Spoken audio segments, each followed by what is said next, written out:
Also to come this hour, with Parliament scheduled to resume sitting on Tuesday, October 21st, we explore the business of the House.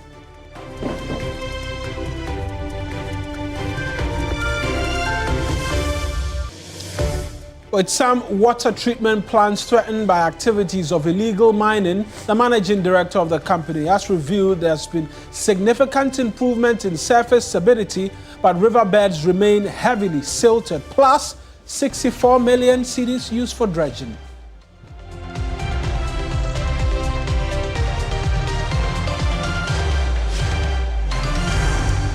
Well, you're welcome to a brand new week of News Central. I'm Kemini Amanor. And I am Mawuena Egbeta. The bulletin starts right now.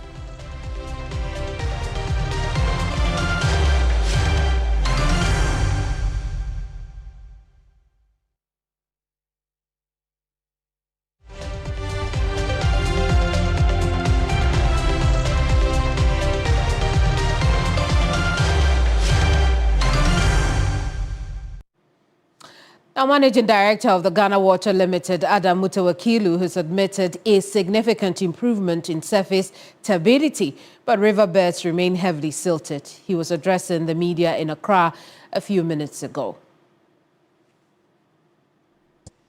These actions are using encouraging signs. In some of our rivers, you can see the turbidity dropping consistently over the period. We have observed significant improvement in surface turbidity, but let it be clear, the riverbeds remain heavily silted. Without sustaining desilting operations, our pumps will continue to struggle to deliver quality water. So because of the siltation, even if the surface water is good, our pumps are submersible pumps. They are storage. Well, let's connect now with George Quenin, a reporter who attended this news conference, who's on standby with the CEO of the water company. George, talk to us. When he said turbidity was low now, what did he mean? Thank you so much, Kemini. And we're coming to you live from the head office of the Ghana Water Company Limited. Well, I've managed to get the MD here, Adam Mutawakilu, and he'll just break these things down. Like he said, turbidity of the water, he will break it down. So viewers want to know, what is the meaning of turbidity? You are saying there's been some significant improvements in that. The turbidity simply means that the natural water we have, they are contaminated. That has made it difficult for the plant to progress. The turbidity could come from sand. It could come from chemicals, assuming you have a community that by the river, they wash their things, they throw it into the. It could come from minerals, the use of chemicals. So when it changes the normal chemistry of the water, making it difficult for our plants to operate, then we say the turbidity has gone beyond the capacity of the plant. Okay, so there's improvement, but the banks are at a certain level. Okay. In some, they can operate if it is 20 NTU, they can still operate. Some even 40 NTU, they can still operate. Every water has turbidity. Like Peve, when it was just 3 NTU. So that is very low, the plant can operate.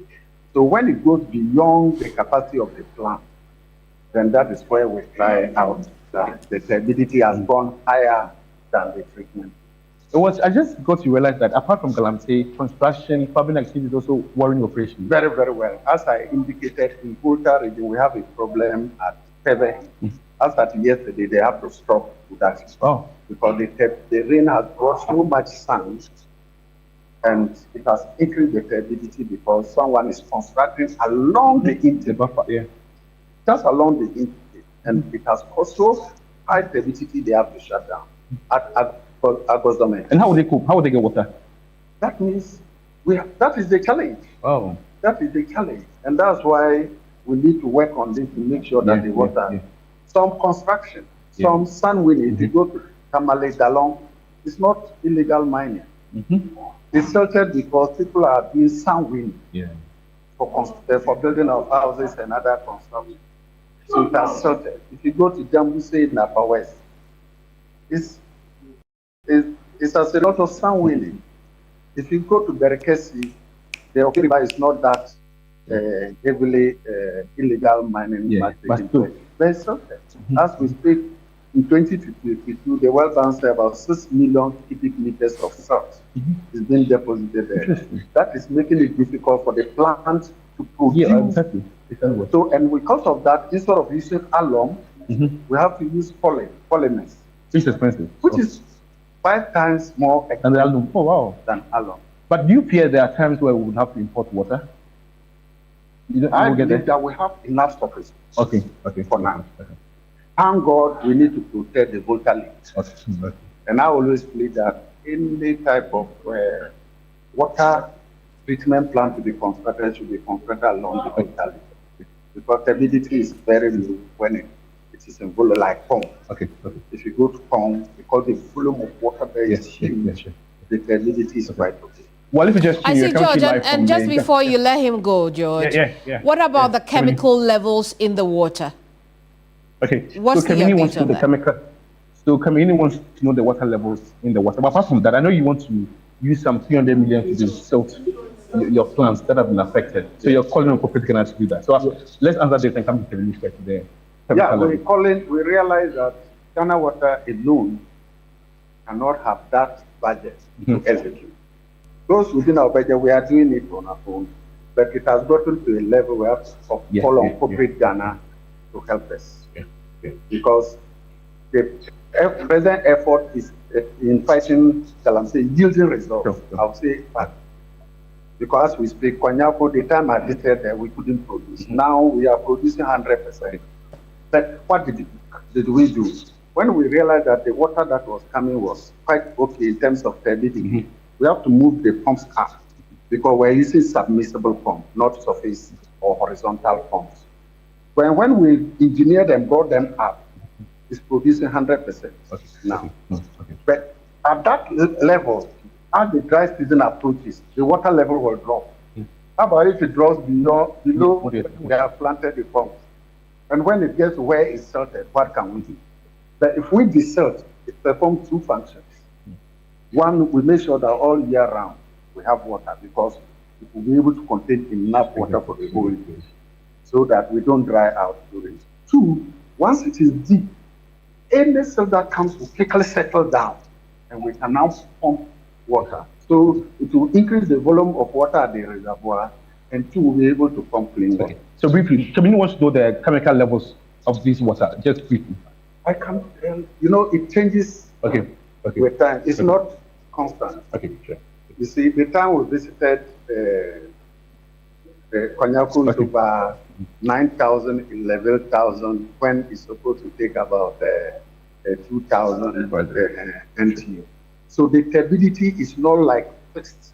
So because of that, hourly turbidity, taking the turbidity every hour at each per plant is ongoing. Sure. So Adam Mutawakilu is the MD of Ghana Water Company. So Kemini, this is the update from this very engagement with the media. Very well, George, thank you so much for bringing us that interview. George Quinn there in that brief conversation with Managing Director for Ghana Water Company Limited, Adam Mutawakilu. He's been talking to us about events to do with the improving turbidity levels of our water sources, really, across the country.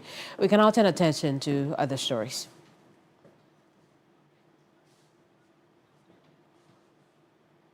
Now, the Office of the Special Prosecutor has filed fresh charges against former CEO of the National Petroleum Authority, Mustafa Abdul Hamid, and 9 others. The charges amended brings to a total of 54 counts from the previous 25. Mustafa Hamid and the 9 others are facing multiple charges, including extortion, abuse of public office, and money laundering, totaling in excess of 291 million cedis in the Ghanaian cedi, and then $332,000 US. According to the Office of the Special Prosecutor, the accused persons allegedly extorted hundreds of millions of cedis and foreign currency from bulk oil transporters and oil marketing companies under the guise of official duties.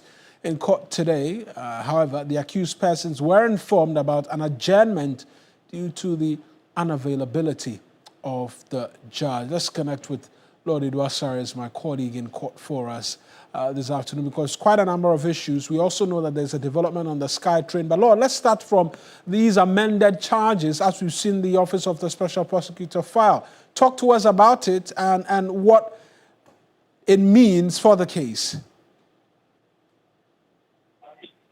Right, Mawuena, and so essentially, like you indicated, the Office of the Special Prosecutor, they noted that due to the acquisition of new evidence or the discovery of new evidence, they have had reason to, as it were, amend the new charges. And so in court today, we're expecting them to withdraw the old charges that had to do with the 25 counts and then put before the court the fresh charges, in addition to which is the 29, to make it the total of 54. But that could not happen because of the new development. Now, Mawuena, I need to put on record that the case would have been heard at the Criminal Court 3, which is normally presided over by the substantive judge, who is Justice Mami Ekwe Yanzu.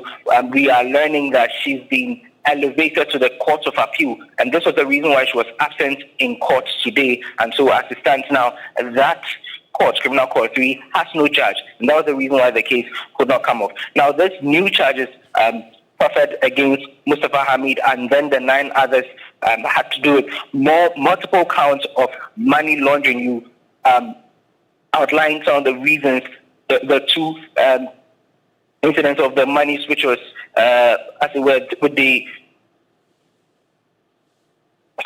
Man, I can't hear. I think I'm Lord, I can still quite hear you. I can hear you very well. Great. Yeah, so basically the money has to do with the multiple counts of money laundering, which the Special Prosecutor indicated that they siphoned from working with the other OMCs, with the guys of working at the National Petroleum Authority. And so that was how come these charges were proffered against them. Now, Mustafa Hamid himself, he was present with his lawyers, and then some of the other accused persons here appeared happy and hale, but the case could not come on. So we are waiting to see how things will pan out, because the case has been adjourned to November 13, where we are expecting them to, where we are asking the Special Prosecutor to put before the court the new charges after withdrawing the old charges. Right. Let's talk briefly about the SkyTrain matter as well. We know there's an update in relation to that. Talk to us about that update. Indeed. So at the last agenda, the former board chair, Professor Christopher Ameokunfi, he communicated to the court that he was having some misunderstanding with his lawyer, for which reason the lawyer had withdrawn his services. And so they were expecting to find out if he had been able to secure the services of a new lawyer, or he had resolved that issue with the old lawyer, for want of a better word. But he himself, he was absent in court today. The first accused person, Solomon Asamoah, he was present with his counsel, Victoria Bass, and then the prosecution was represented by the State Attorney, Stefako. Now, they indicated that they had filed an affidavit in opposition to that application to stay proceedings by the defense counsel. Now, Mawuena, they had filed an application to stay proceedings because they had filed an appeal against that decision by the High Court, and so they wanted to move that application, but there's been a development that the prosecution has also filed an affidavit in opposition, and they served it on them today. And so Victoria Bass, the lead counsel for Solomon Asamoah, indicated to the court that they had just been served, and so pray for an adjournment to go process this documentation, and then we'll move forward from there. Right, so we're back in court on Wednesday on this matter, and we'll see if Professor Ameokunfi will be in court with a new lawyer, or we'll know if there's been a resolution. And then the court will hear that application to stay proceedings. Right then, Lord, thank you very much for those details. That's my colleague, Lord Eduasare, with details therefore as from the court in relation to two matters. The first is the OSP amending charges, and so from what Lord tells us, he's expected to withdraw the first one and then put in the new or the fresh charges, 54 in total, up from 25, and as well, Professor Mayor Kumfi also expected in court. We'll switch from this and bring you politics because there's quite a lot developing on that front as well. And eyes remain fixed on the New Patriotic Party's January 31st primary to elect a new flag bearer. Now, while that race has picked up considerable heat, another race of equal importance is picking up steam. The race for who becomes General Secretary of the opposition New Patriotic Party has drawn out interesting names, with former members of parliament vying for a seat at the decision-making table of the largest opposition party in the country. The latest is former Ablekuma West MP Eslo Uswe-Kufu's, as of today, declared her intention to contest the position. This brings to 5 the number of people who've declared a willingness to contest.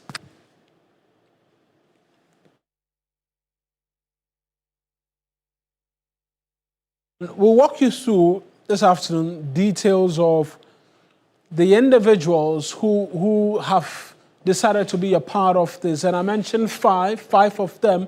Let's try and get the details for you. And Eslo Uswe-Kufu, most notable, since she decided to make her intent known today, is number 1 on our, in terms of the individuals we're taking a look at. And that's her. She's a former member of parliament for Ablekuma West, and also the Minister for Communication and Digitalization under the previous administration. She's made her intent known, and so we know that she will be on that ballot paper. That's if all things remain equal. Then there is, have to have this checked, there is as well the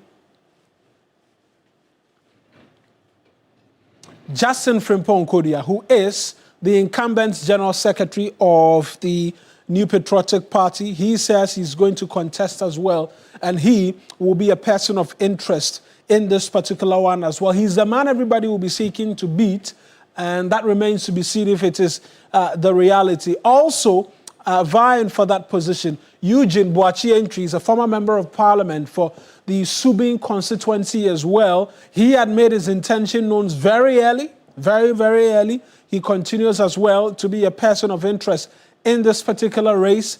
And then we know as well Sylvester Tete, former member of parliament for English Yamanfrom and deputy minister for information as well. And so out of the list, we've seen 3 of them who are former members of parliament from the immediate 8th parliament, as well as ministers of state. And then the last we know, Henry Kwabena Kokofu is a former EPA boss and also a former member of parliament for the Bantama constituency. Let's try and subject all of this to a bit more in terms of analysis as to the faces we're seeing and the messaging, because Ursula says it's time to rescue the party. Is it really the case? And why so many individuals interested in this position of General Secretary? Let's speak to Dr. Samuel Efrie. He's a political analyst who's joined us via Zoom this afternoon. Doc, always a pleasure talking to you. Good afternoon. I trust that you're well. Yeah, good afternoon, Mawuena. Doing well, and I hope you too. By God's grace. Let's get into it in terms of the faces we're seeing, the individuals amongst many other things. This is looking like a race that will pick up a lot of interest and has indications to go right down to the wire. Yes, and I greet your cherished viewers as well.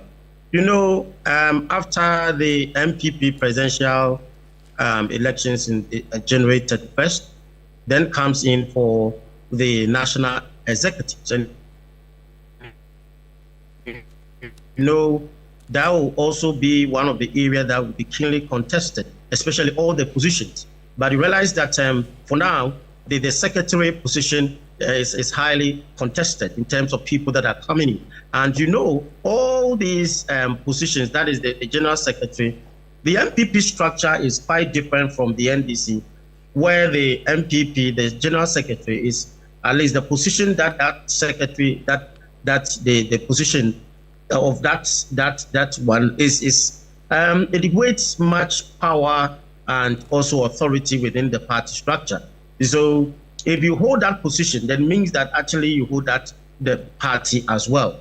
So when you remember, you realize that the current executives has had some quite challenges in terms of their leadership, where the chairman is at least to use the word incapacitated for him not to perform. And at the same time, you have the secretary and other executives as well.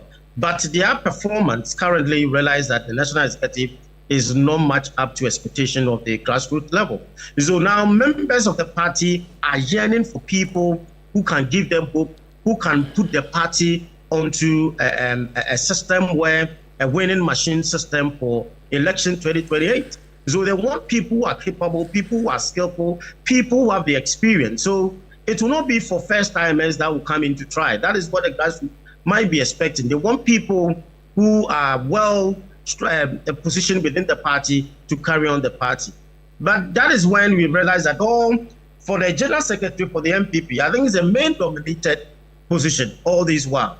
So for Esla coming in will be challenging enough, but you know that for her, she has built herself strategically within the party, that currently you realize that she is one of them that when it comes to the party structure, most of the top experience, being a minister for all this while, I think for 8 years, and also a gender activist, you talk about MP. So when you compare with the May contestant, I think that she can also fit in and fight for her position as well. But let's zero in on Esla as to what she brings into the position, and these are all hypotheticals. In fact, you've spoken to her acumen, the level she's risen to in terms of political office. But what will she be bringing to the position like the general secretary of the New Patriotic Party? Were she to go on and win it, the sort of individual she is, what she will bring, the dynamism and what have you that she will bring to that position for the New Patriotic Party? Yes, Mawuena, you can see that she brings in a lot of experience. Also comes along with the grassroots. You see, she's known within the party for all this while, especially when it comes to activists. In terms of, he's one of those women that can fight. When I talk about fight, can express a view, can be confrontational. That is the kind of Esla that we all know when we talk about gender activists, when we talk about his poster. So for now, the MPP or the grassroots want someone who can manage the party, at the same time can also make the party visible in terms of what the party stands in for. So for me, and I also learned that the women organizer, the other lady from I also want to contest. So when you look at the position of Esla comes along with a lot of male power kind of visibility for her to able to handle that position. Administratively, be a legal person, being a minister, when it comes to administrative, I think that she is the more qualified one, but is a main dominant. The issue is that is a main dominant position, and she coming in, the question is, can she perform? Can she handle the position? Can the grassroots also trust her for that position? And that is what matters. And I think that for some of us sitting afar and observing afar, I think she qualifies and she can bring a lot to bear for the party. And looking at the situation where now the party, should I use the word imbalance in terms of the president, because right. the role of the general secretary will be critical after the election, because wherever it goes, it still will bring the party into a level of differences and maybe conflicts where the general secretary need to play a key role in this direction. Just quickly, a male, just quickly on the incumbent himself, what does this say about him, considering that we're seeing 4 people already line up wanting to challenge him for that position. A vote of no confidence in him, or this is a contest everybody can be a part of, and so it's just fair that people challenge him? Just briefly. Well, Mawuena, I think I'm one of those that have been asking for the block resignation of the current executive once the party lost in 2024, because for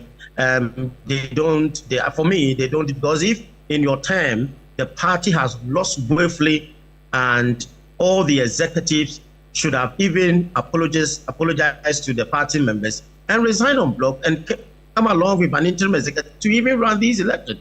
So for me, I don't think that the current executive deserve some kind of re-election. I think they have to bring in more or new faces for the rebrand of the party or to reposition the party. If not, I'm sorry that you might not see how this will, because the MPP party is a party of high level, kind of educated and those kind of, and you need to have a cloud within the party leadership so that you can control them. And I know the current secretary has lost it because he doesn't have that cloud to hold those members, as me to use the word, the big men in the party.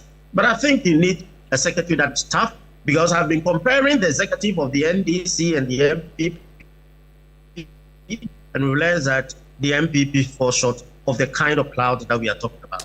Right then, Doc, appreciate as always you speaking to us. That's Dr. Samuel Efree speaking to us. And we're going to stay on matters relating to the NPP because Kennedy Ohinye-Japan has tightened his grip on the New Patriotic Party's presidential race, polling 44.1% of delegate support in a worst-case scenario and 53.8% in a best-case scenario. That's according to a new survey by Dr. Evans Dia conducted between September 22nd and October 5, 2025.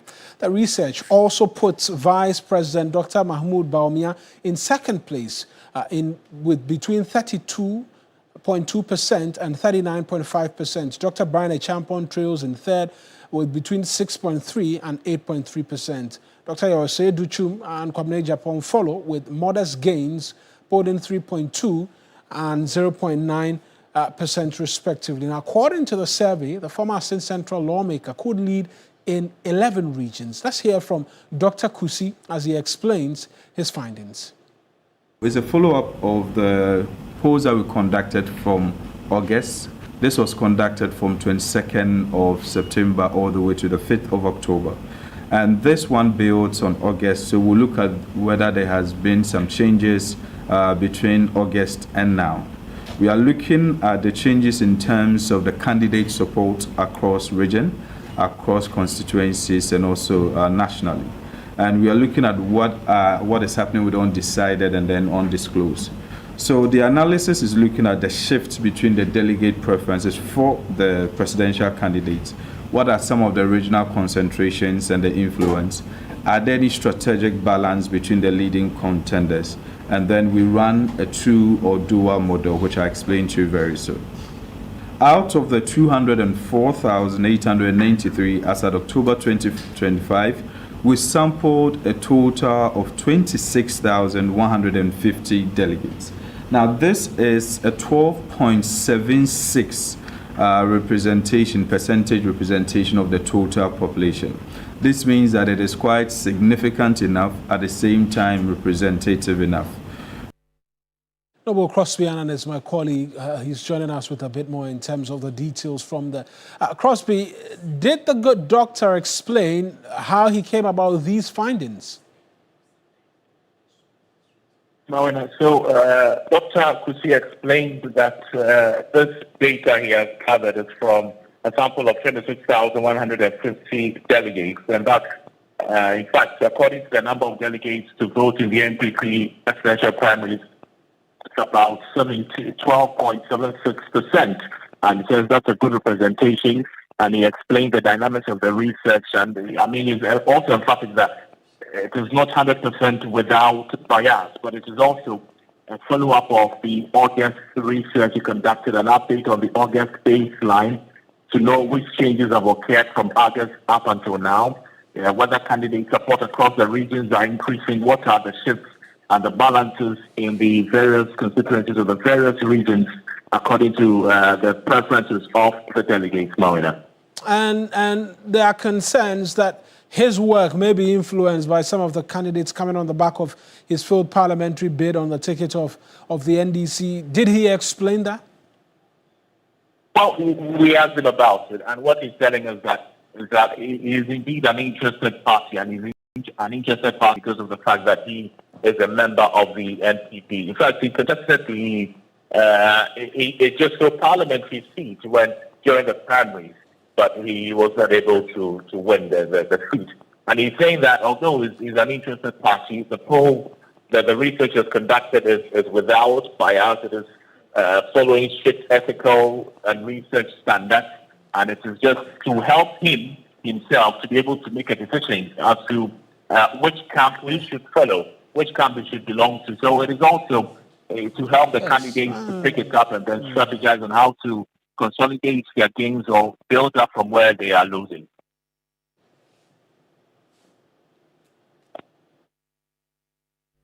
I'm an interested party. An interested party means I'm an MPP member. In fact, I actually was a parliamentary candidate. Okay, so I'm an MPP member. I am actually an interested party.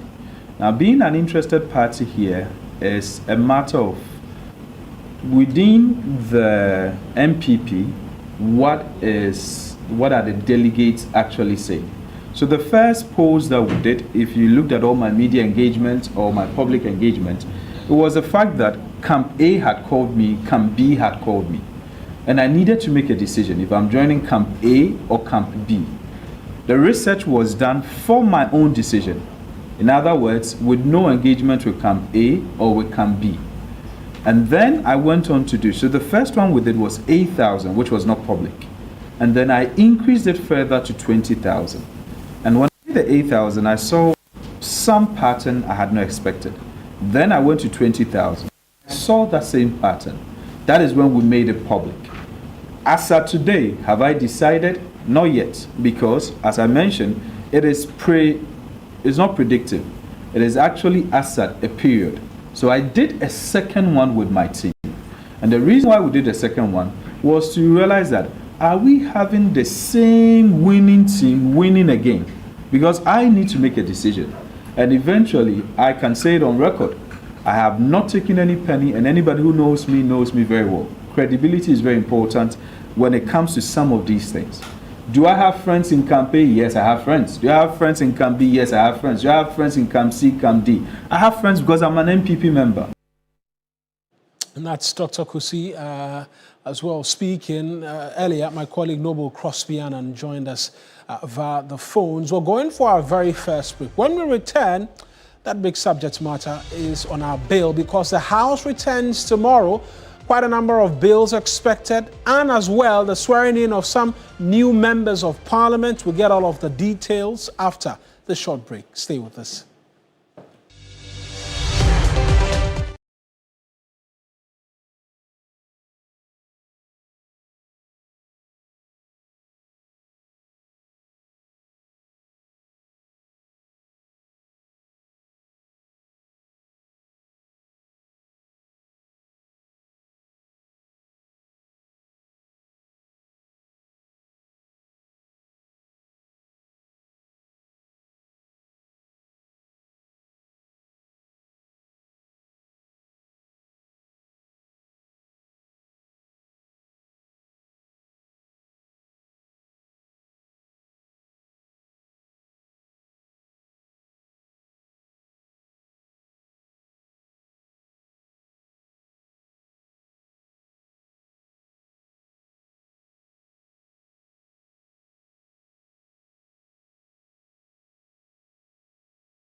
Welcome back. It's still News Central here on TV3. I'm Kemini Amanor. Let's bring you some other stories now. We'll take you to Parliament now, where members of Parliament will reconvene tomorrow from recess to deliberate on key national matters, including bills, motions, and policy statements. The upcoming meeting will be the final one for this year and is expected to feature a number of issues, including bills, motions, and statements. Let's connect now with Christian Yale, who's our correspondent on the ground. Christian, good afternoon to you. What can you report from Parliament? All right, Kemini, so right now when you get to the presence of Parliament, there are some preparatory works that are ongoing from the main entrance to the chamber itself. And then when you see the, Job 600 building, which houses all the offices of the MPs, it is going to swing back in full action from tomorrow.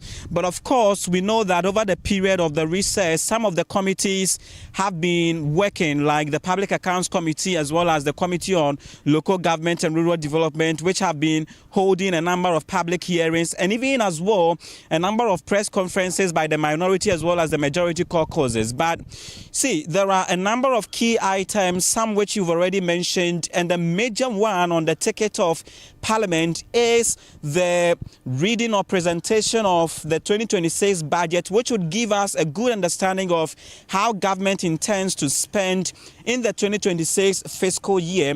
And so the estimate for the various ministries, departments and agencies, and the passage of the appropriation. This usually would come with a lot of debate. Now, when you take that one aside, Kemini, we know that there are a number of legislative instruments that did not mature before the House went on recess the last time. So what it happens usually is that from the resumption, which is tomorrow, the counting for the maturity of those legislative instruments would resume automatically. And so those LIs wouldn't be reintroduced, but a subsidiary legislation committee will just go ahead to lay a report on it once the maturity date is set. Also, there are some bills like the Ghana Scholarship Authority Bill, which was opposed by some civil society organizations and also by some members of the minority, which would likely be back on the floor. But apart from that, another major one, Kemini, is the possible or the expected swearing in of the two new members of Parliament, i.e. Tamale Central for Professor Ali Duseidu and Akwetia for Bernard Bediako. I've had some, backdoor conversations with both of them, and they are brimming with hope and excitement ahead of the swearing in. But you also would expect some possible legislative instrument on legal education in Ghana, as well as Supreme Court rulings, and especially how Supreme Court justices are removed. Kemini. Well, I see, Christian, what time do they come from recess tomorrow? It is expected that the House would reconvene from 2 p.m. tomorrow. But obviously, before that would happen, you would have a lot of the MPs showing up to more or less have some tete-a-tete with their colleagues, as well as one interesting thing about even the numbers, because right now, when the two new MPs are sworn in, Kemini, you would know that the NDC, which is the majority, would have a total of 185 members plus the 4 independent members, making 189. That's and then correct. You would have the majority, which has lost one, which is the Akwatia seat, to now have a total of 87 members, which means that the majority would still extend its dominance in the House, one that the Speaker warned or cautioned them against its abuse in the drafting of legislative processes as well as government business. Very well. So, Christian, tell us how both sides, as far as your observations and, conversations are concerned, are preparing for tomorrow. See, from tomorrow to Christmas break, there isn't much to do. It is relatively a short period. On the majority side, when you engage some of the MPs, they tell you that as a side that is for the government, they have to do much more to ensure that key agenda of the government are, achieved. or they are able to pass the necessary bills and regulations and the rest, or approvals are made for government to ably and smoothly ride in the 2026 fiscal year. When we talk about the minority, already they've held what they call the strategic pre-opening workshop, where the minority leader, address them and encourage them to have a united front, and also ensure that they oppose when it matters and proffer solutions. And so it means that both sides have already aligned their priorities going into this upcoming meeting, which is really going to be a very short one, but very tight with a lot on their agenda. I see. Christian, we'll leave it here for now. Thank you so much for joining us with that report from Parliament, where the House will reconvene starting tomorrow.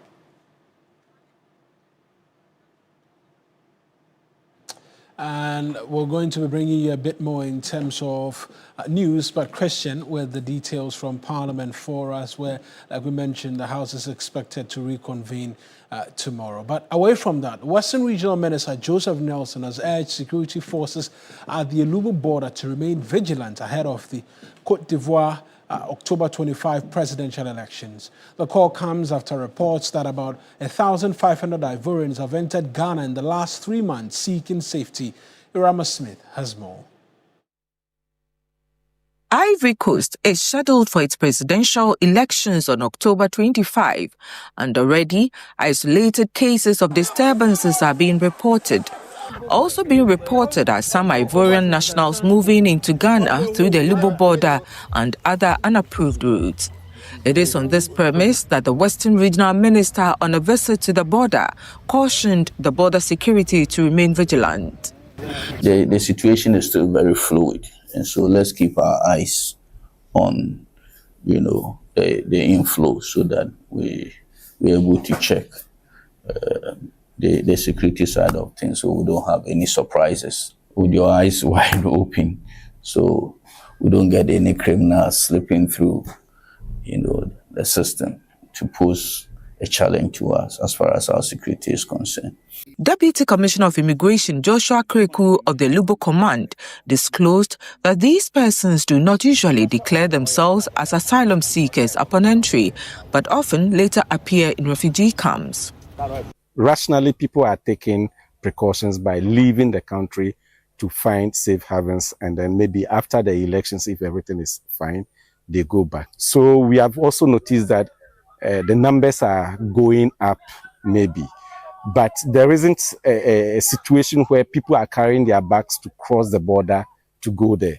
Fearing a resurgence of election violence, some Ivorians are reportedly seeking asylum in neighboring countries ahead of their presidential elections. This mirrors a pattern from over a decade ago, when post-election turmoil forced many to flee, with a significant number finding refuge in Ghana's Nzima enclave. Information being picked by TV3 News indicates approximately 1,548 Ivorians have entered Ghana within the last 3 months, though their precise locations remain unknown. At the Ampane refugee camp in the Elembele district, we learned there are almost 400 Ivorian refugees here. Didier Denyan is an Ivorian refugee. Vous savez, dans un pays, quand on respecte la constitution, la démocratie, il n'y a pas de problème. Mais quand la constitution est foulée du pied, ça crée le désordre. In a country, when the constitution and the democracy is in respect, there's not issue. But when they want to go over it, this is how civilian war comes to their country. Ils ont éliminé les candidats potentiels à l'élection présidentielle. Yeah, they just eliminated some of the potential candidates. Il faut lui dire que quand la CPI a blanchi Laurent Gbagbo, en principe, on doit le rétablir au pouvoir. He said when the former president came back of jail, they set him free for every charges. So normally, according to the rules and regulation, he was supposed to be put on the election list, but the government in charge refused. C'est ce qui va que le désordre. Donc, c'est cette peur-là qui fait que les Ivoiriens fuient plus viennent ici. This is the reason why most of Ivorians are running to come to Ghana, because they already experienced some past problems. Irama Smith, TV3 News, Ampane. Now, as part of efforts to create an enabling environment to maintain stability and fight disinformation and misinformation, European Union Ambassador to Ghana paid a working visit to Media General to explore new areas of collaboration between the two institutions. The ambassador applauded Media General for its fair, balanced reportage on issues. General is a particular player in the Ghana media landscape due to its different platforms and outlet types, also due to its reach, and not least due to its quality of journalism. I think the various BBC prizes that journalists of Media General have received over the past couple of years speaks for themselves. We're trying to be a less traditional development cooperation organization and a much more of a strategic partnering. But it's clear that in the media landscape here in Ghana now, where issues that we're looking at is, firstly, it's investigative journalism. Secondly, it's about information manipulation. That is a real challenge, I think, in many countries, also in Ghana. And finally, it's about producing news in local languages in order to increase the outreach. Skinibach is European Union Ambassador to Ghana. Now, Group CEO of Media General, Beatrice Ajimang, pledged her commitment to responsible and ethical journalism. What we seek to do is to help to be the mouthpiece of a lot of organizations like yours. I know that you have focused generally on promoting good governance issues. Last year was an election year for us, and we partnered a lot of institutions, including the CDD, which I know you partner with, to look at a lot of issues on good governance. We have also worked with a lot of democratic institutions to put out their projects. So we help in promoting projects of organizations. That is what we are here to do. We discuss your projects with you, and we look at how to put them out. And we do this very well because we have the numbers. Our excitement as management is the fact that our social media platforms are growing at a very fast pace. So there are about 6 million Facebook population in this country. TV3 has over 4 million. And so if you put your projects on that platform, you have a much wider reach than you would put on your website. Central live on TV3. We'll take another break. When we come back, a few more stories. Don't go away.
Now, in the country's rapidly evolving media landscape, bloggers and social media influencers are increasingly taking center stage, often wielding microphones and claiming the spotlight, traditionally reserved for journalists.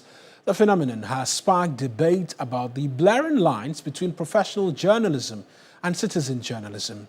In the following report, Joseph Yukti tells how bloggers and others now use microphones to decorate their interviewees. With the proliferation of social media platforms, non-media professionals are now creating content to vast audience. Bloggers and influencers have become the new power brokers, often landing coveted media assignments, making it difficult to strike a balance between the professionals and the untrained practitioners. The trend has raised concerns about the credibility and quality of media content. The most disturbing in recent times is how microphones are dotted on the shirts of interviewees, including ministers of state, creating a clutter. Security analyst Adib Sani said the practice may not pose security threat, but some bloggers and media practitioners should be properly trained. So far as I am concerned, I don't think it poses any significant security threat. The only threat I see it pose is getting caught up in a hot mic situation. But these days, times have changed, and with security enhancements, I don't think anybody is capable of putting any explosive device in a camera. Besides, Ghana is a very peaceful country. He called for a decent way of using such microphones. Sometimes, in order not to cluster the person, you can place the mic where the speakers are and get your audio. Otherwise, you would have to seek the permission of the speaker before putting any mic on them. Vice President of the Ghana Journalists Association, Rebecca Egbeta, said even though it is difficult to regulate and restrict the media space, practitioners, including bloggers, must exhibit professionalism. This issue of multiplicity and duplicity of miking a person, especially with our public officials, has become something more contemporary. We're seeing that a lot within the media space. What I do know is that professionally, you can plan to have a pool somewhere, and then you have a central point where the journalists or the media can stream and pick the feed, both audio and television. She called on bloggers and others in the new media space to invest in equipment and desist from practices that embarrass the media profession. I know that the bloggers themselves have also realized they need to stay on top of issues when it comes to what they put out there. There's also a call on them to be more responsible and responsive to the issues that are happening within their environment. We need to invest in the equipment that we use for our job. As the use of modern media gadgets continue to expand, some believe that proper regulation and technical vigilance is critical to ensure their safe and effective use.